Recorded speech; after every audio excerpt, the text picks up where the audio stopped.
Hey everyone, this is OKCoyote. Welcome to my Magic the Gathering December Pack a Day Challenge for December 25th. That's right, it is Christmas Day. Merry Christmas if this is something you celebrate. And if you don't, then happy holidays or happy whatever you wish to celebrate. I hope you're having a good day. Today, we are opening a pack of Mirrodin. So, first, let's get into this. If you don't know what it is I'm doing, the Pack-A-Day Challenge is me opening packs of Magic every day in December with a different set every day. 31 sets, 31 days, 31 different packs. So, the first 24 packs, we just completed a run of 24 packs that were all Pioneer legal and random. And now we're in the final week. From the 25th to the 31st, I have some special packs that I will be opening because they're in my collection, and I want to have a little fun to finish this run off. So, because this is Christmas Day, I have a little Christmas present for myself. Today's set is Mirrodin. Not Scars of Mirrodin, this is the original Mirrodin set. Why did I choose this? Because this was one of my favorite sets ever. I played a lot of this set when it first came out. This set released way back in 2003. So, Mirrodin was the first set of the Mirrodin block. This was the first set, if I remember right, the first set that had the new card frames that are still being used to this day, which means it's also the first set that is modern legal. I think that's right. Modern is Mirrodin forward. There may be a core set in there too. I don't remember. Anyway, but this was the first non-core expansion set with these new card frames. It's very heavy artifact focused. It also introduced the broken affinity for artifacts mechanic. I don't know how well it was designed as a set to draft. Probably not as well as sets are designed these days.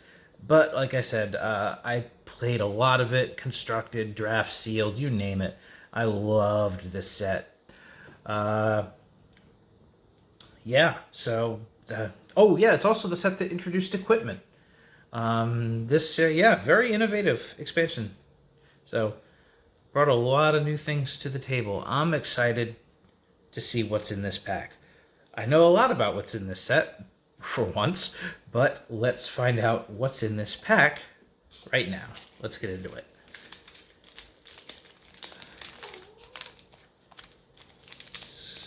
Very cool.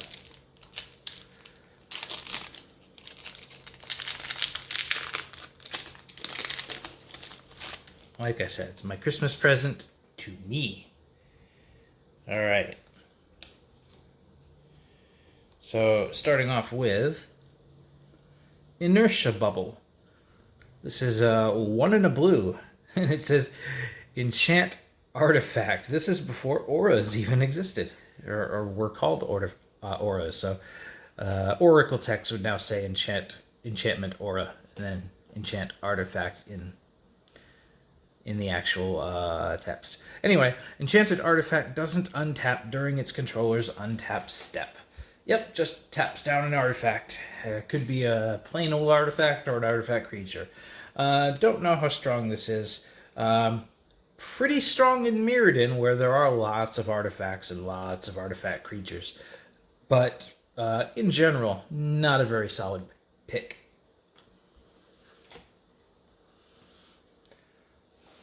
Alright, next up we have the Fangrin Hunter. 3 green for a 4/4 trample beast. Alright, that's not bad. It's a solid larger end of the curve. A 4/4 for 5 is a bit behind on curve, but it has trample, so that makes up for it. It's it's a solid creature. Get in and do some damage. Noroc Hover Sail. 1 colorless mana for an artifact equipment. Equipped creature has flying and equip for 2. Sure. Give something flying as equipment so it can be moved around among your creatures or reused if your creature dies. The mana cost is inexpensive. Yeah, it's a fine card. Give something evasion. Oh, I remember this one being really abusive back in the day. It is Disciple of the Vault. Didn't this get banned in some formats? 1 black mana for a 1/1 human cleric. Whenever an artifact is put into a graveyard from play, you may have target opponent lose 1 life. Yeah, this is a solid choice. There are lots of artifacts in this set. This was big with Affinity. Lots of artifacts going to your graveyard. Yeah, sacrificing them for things and dealing a bunch of damage. It's a great card. Pewter Golem. 5 mana, artifact creature Golem. It's a 4/2. You can pay 1 and a black to regenerate Pewter Golem. Not very strong, but if you're running black, the regenerate ability makes it okay. You don't see regenerate anymore. I still don't think it's very strong. Just a 4/2 is pretty weak for a 5 mana creature. Back in 2003, the creature curve was not quite as strong as it is these days. Next up is a Life Spark Spellbomb, 1 mana artifact. You can pay a green and sacrifice Life Spark Spellbomb. Until end of turn, target land becomes a 3/3 creature that's still a land. Or pay 1 and sacrifice Life Spark Spellbomb to draw a card. So, there were 5 of these spell bombs. There was 1 for each color. This is the green one. The best one was the Ether spell bomb, I believe. That was the blue one because it could bounce a creature. I think the red one was pretty good too because it could deal damage to something. This one, not one of the stronger ones, but still these spell bombs were pretty solid to draft because they had an ability, or they were just cheap ways of cycling, digging into your deck and triggering abilities like Disciple of the Vault. It's an easy way to sacrifice an artifact and get some more damage in. So, yeah, not terrible. Fists of the Anvil is a 1 and a red instant. Target creature gets +4/+0 until end of turn. Yeah, solid power boosting combat trick for 2 mana. Surprise, my 1/1 is going to trade for your 5/5. Okay. Not bad. Chimney Imp. 4 and a black for a 1/2 flying imp. When Chimney Imp is put into a graveyard from play, target opponent puts a card from his or her hand on top of his or her library. Now, even that ability is not strong. It's just not a big enough creature for 5 mana. I could see this, if this were printed today, this might be like a 3/3 or something like that with that ability. But for a 1/2, I just can't justify running it. And we have another spell bomb, the Necrogen spell bomb. It's also 1 mana. Pay a black and sacrifice Necrogen spell bomb. Target player discards a card from his or her hand. Pay 1 and sacrifice Necrogen Spellbomb to draw a card. So, it's a cycler or it's a discard effect. Interestingly, well, it is your opponent. If you use that on your opponent, they have to choose the card they discard. But interestingly, it is instant speed, which is different. Most discard effects are sorceries, so that's kind of cool. Again, not the strongest of the spell bombs, but interesting anyway. Next, we have Molten Rain. This was back when land destruction was a bit more prevalent. 1 red for a sorcery. Destroy target land. If that land is non-basic, Molten Rain deals 2 damage to the land's controller. This sounds not very strong, but artifact lands are very popular in this set, so this usually destroys a land and deals some damage as well. Still, not too strong on its own.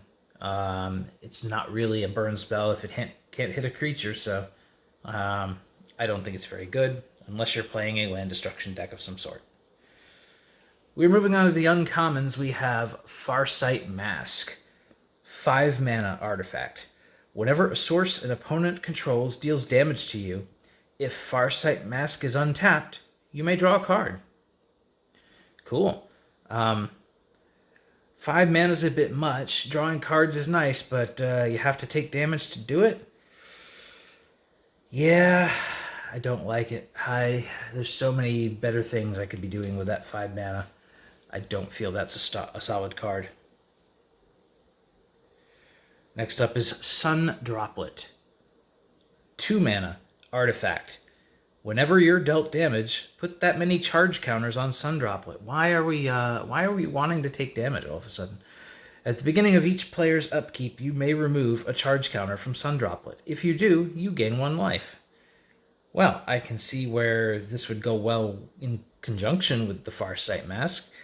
You can play a couple of these and gain back more life than the damage you're taking. But it's a slow damage prevention effect, and on its own, it's not going to be that strong. Wall of Blood, 2 and a black for a 0/2 wall. Pay 1 life. Wall of Blood gets +1/+1 until end of turn. Well, that will certainly block things at the cost of your life. It would be very good if only it could attack. Before we get to our rare, we have a foil in this pack. It's a common. It's a Goblin Replica. 3 mana for a 2/2 artifact creature goblin. You can pay 3 and a red and sacrifice Goblin Replica to destroy target artifact. There was a cycle of these replicas, one for each color. There were artifacts that had a colored ability that mimicked something that color could do. Destroying artifacts, not strong removal in any other set but this one. In Mirrodin, a huge percentage of the set is artifacts, so this is usually going to get something good if you need to remove it for that purpose. And our rare is Tangleroot. 3 mana artifact. Whenever a player plays a creature spell, that player adds a green to his or her mana pool. Yeah, this is definitely going to be strong in a build-around green creature ramp deck of some sort. I could see this being a very good card when used correctly. Draft, however, not so much. Probably not going to be a first pick. So that is our Mirrodin pack. I don't know what my first pick would be in this pack, surprisingly. Maybe it's Disciple of the Vault. Maybe I hope to get a couple more of those and draft a lot of spell bombs and just try to speed my opponent to death. I don't know. I don't remember if it was a viable strategy for draft, but knowing what I know now, I know that card is strong, and I think I would want to experiment and try to make it work. So I'm going to go with that card. And just annoy some people. Yep. Anyway, that's going to do it for my Christmas present, my Mirrodin pack. Thank you for watching. Don't forget to like this video if you liked this video. You can also subscribe to my channel, and you can follow me over on Twitter at OKCoyote. Once again, Merry Christmas, Happy Holidays, have a wonderful day. We will see you tomorrow with another pack. Thanks. Bye-bye.